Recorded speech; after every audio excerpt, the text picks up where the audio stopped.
আসসালামু আলাইকুম প্রিয় শিক্ষার্থী বন্ধুরা, আজকের ভিডিওতে আমরা দেখব কিভাবে ওয়ার্ডপ্রেসের white screen of death fix করতে হয়। ওয়ার্ডপ্রেস ওয়েবসাইটের পুরো স্ক্রিন সাদা হয়ে যাওয়াটাকেই হোয়াইট স্ক্রিন অফ ডেথ বলে। আজকের ভিডিওতে আমি আপনাদেরকে সাথে নিয়ে এটা আইডেন্টিফাই করার চেষ্টা করব যে সমস্যাটা আসলে কোথায়।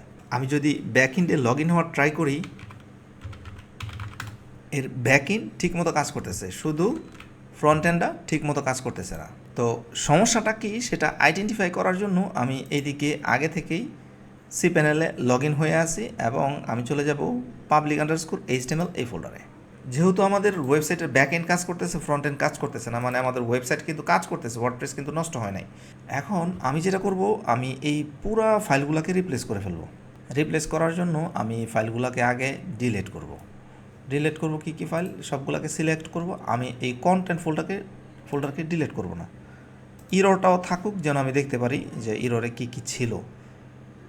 এইটা আমার ডাটাবেজের ইনফরমেশন থাকবে, এইটা আমি ডিলিট করব না। আর কিছু এখানে আমার দরকার নেই।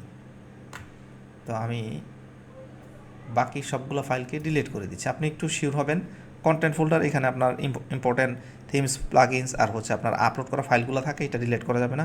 ইরর লকটা আমি রেখে দিচ্ছি, যে কোনো ইরর যদি আমাকে আবার পরে দেখতে হয় দেখব। আর কনফিগে এটাতে আমার ডাটাবেজের ইনফরমেশন আছে, এটা আপাতত ডিলিট করছি না, আমি এটা রিপ্লেস করব পরে। আমি বাকিগুলো ডিলিট করে দেব। তবে মূল কাজ শুরু করার আগে অবশ্যই সাইটের ব্যাকআপ নিয়ে নেবেন, যেন অনাকাঙ্ক্ষিত কোনো ঘটনা ঘটে গেলে আপনি সেই ব্যাকআপ ফাইল থেকে সাইটকে আগের অবস্থায় নিয়ে যেতে পারেন। এখন যেই ফাইলগুলো আমি ডিলিট করছি, ওয়ার্ডপ্রেস থেকে ডাউনলোড করে ওই সবগুলো ফাইল আমি আবার এখানে আপলোড করে ফেলবো। মানে ওয়ার্ডপ্রেস থেকে wordpress.org থেকে আমি ওয়ার্ডপ্রেসের সমস্ত ফাইল ডাউনলোড করব। ডাউনলোড করে ওইখান থেকে কন্টেন্ট ফোল্ডারটা ছাড়া বাকি যে ফাইলগুলো আছে ওই ফাইলগুলো আপলোড করব। আমার আগে থেকেই ওয়ার্ডপ্রেসটা এখানে ডাউনলোড করা আছে, আমি দেখেন এখান থেকে কন্টেন্ট ফোল্ডারটাকে ডিলিট করে দিয়েছি আর এখানে বাকি সবগুলো ফাইলকে একসাথে জিপ করে দিয়েছি এবং সেই জিপ ফোল্ডারটিকে এখন আপলোড করে দিচ্ছি।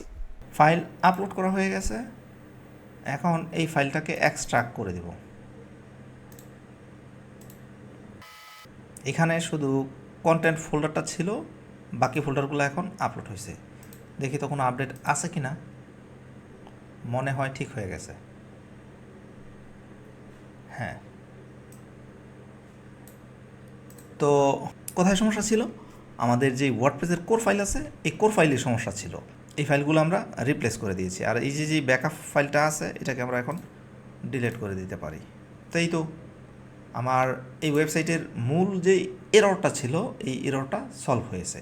তো এই ভিডিওতে আমরা দেখলাম কিভাবে ওয়ার্ডপ্রেসের হোয়াইট স্ক্রিন অফ ডেথ এই এররটাকে ফিক্স করতে হয়। ওয়ার্ডপ্রেস নিয়ে এমন চমৎকার সব ভিডিও পেতে চ্যানেলটা সাবস্ক্রাইব করতে ভুলবেন না। দেখা হচ্ছে পরের ভিডিওতে, সে পর্যন্ত সবাই ভালো থাকুন, সুস্থ থাকুন, সেই প্রত্যাশায় বিদায় নিচ্ছি। আল্লাহ হাফেজ।